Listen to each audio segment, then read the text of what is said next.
Pai, do Filho e do Espírito Santo. Amém. Proclamação do Evangelho de Jesus Cristo segundo Lucas. Naquele tempo, o anjo Gabriel foi enviado por Deus a uma cidade da Galileia, chamada Nazaré, a uma virgem prometida em casamento a um homem chamado José. Ele era descendente de Davi e o nome da virgem era Maria. O anjo entrou onde ela estava e disse: Alegra-te, cheia de graça, o Senhor está contigo. Maria ficou perturbada com estas palavras e começou a pensar qual seria o significado da saudação. O anjo então disse-lhe: Não temas, Maria, porque encontrastes graças diante de Deus. Eis que conceberás e darás à luz um filho, a quem porás o nome de Jesus. Ele será grande, será chamado Filho do Altíssimo. E o Senhor Deus lhe dará o trono de seu pai Davi.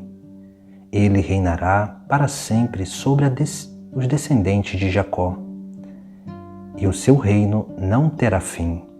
Maria perguntou ao anjo: Como acontecerá isso, se eu não conheço homem algum? O anjo respondeu: O Espírito virá sobre ti, e o poder do Altíssimo te cobrirá com a sua sombra. Por isso, o menino que vai nascer será chamado Santo, Filho de Deus. Também Isabel, tua parenta, concebeu um filho na velhice. Este já é o 6º mês daquela que era considerada estéril, porque para Deus nada é impossível. Maria então disse: Eis aqui a serva do Senhor, faça-se em mim segundo a tua palavra. E o anjo retirou-se. Palavra da salvação. Hoje, dia 8 de dezembro, celebramos a solenidade da Imaculada Conceição de Maria. Essa solenidade, que é um dogma que foi declarado pela Igreja, tem como que uma unidade com uma outra festa, que é a Natividade de Nossa Senhora, que é 8 de setembro. Por isso, essa data foi escolhida porque 9 meses depois do 8 de dezembro, que é a concepção da Virgem Maria, a sua conceição imaculada, depois de 9 meses celebramos o seu nascimento. Assim nós vemos que a Igreja, quando celebra a conceição imaculada da Virgem Maria, está nos trazendo um grande e belo ensinamento, porque nesse grande mistério acontece a primeira vitória de Deus sobre o pecado.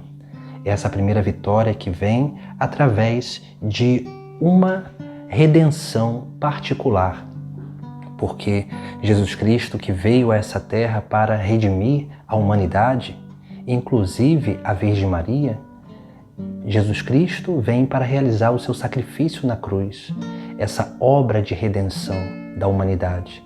Maria participa dessa obra redentora de uma forma particular e singular.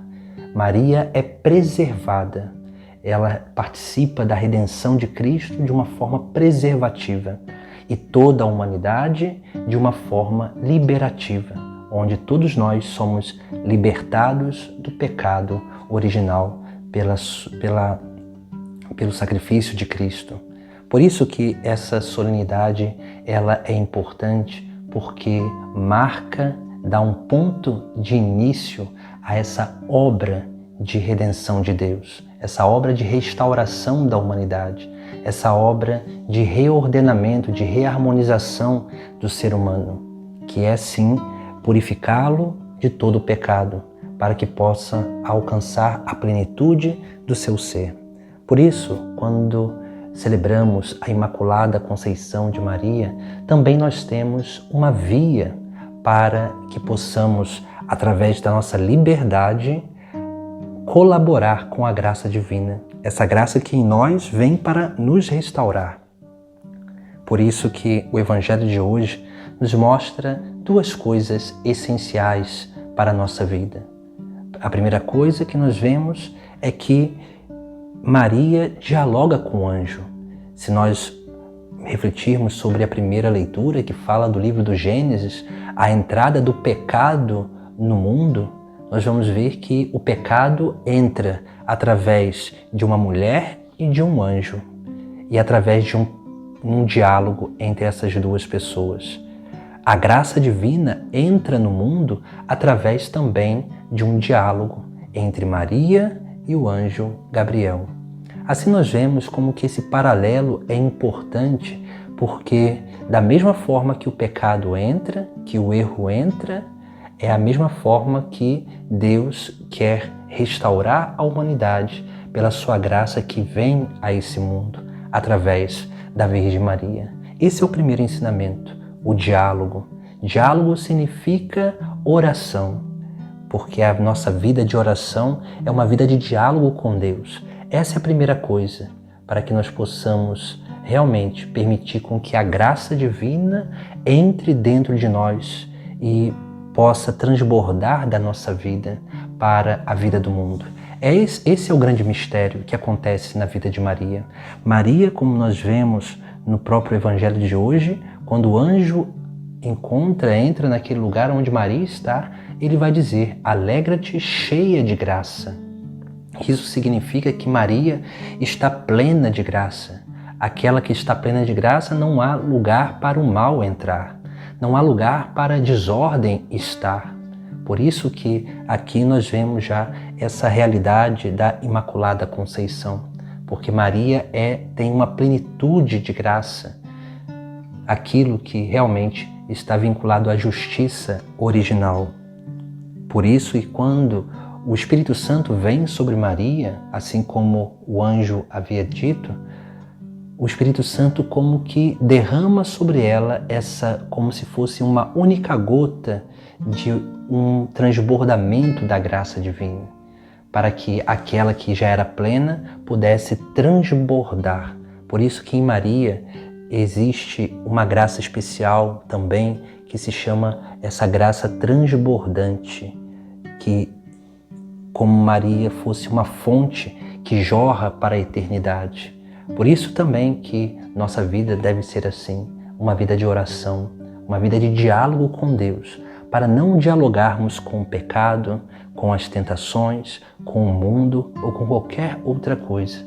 A vida de oração nos proporciona essa maturidade de intimidade com Deus. Depois, nós temos a segunda coisa que é essencial na nossa vida, porque depois desse diálogo é necessário sempre ratificar a nossa escolha por Deus e dizer sempre, como Maria disse no final do Evangelho, onde ela faz a sua autoconsagração a Deus, o seu oferecimento, o oferecimento de si mesmo a Deus. E ela vai dizer: eis aqui a serva do Senhor. Aqui nós vemos, como que Maria se coloca diante do Senhor como uma serva. Ela seria mãe, mas ela se coloca como serva, porque serva é aquela que quer fazer sempre a vontade do seu Senhor.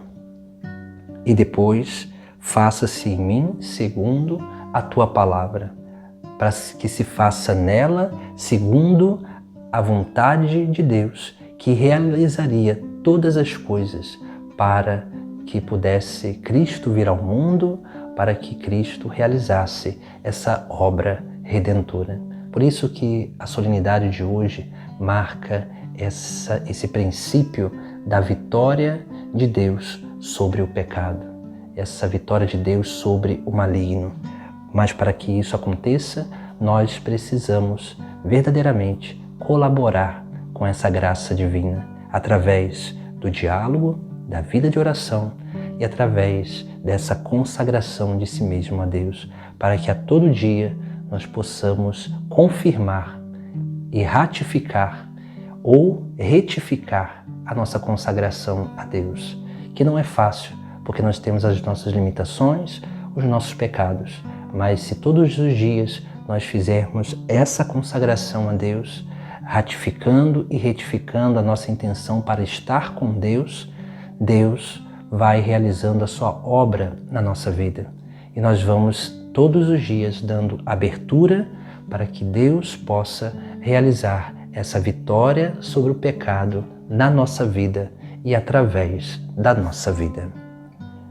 Nossa Senhora Imaculada Conceição, rogai por nós. Em nome do Pai, do Filho e do Espírito Santo. Amém.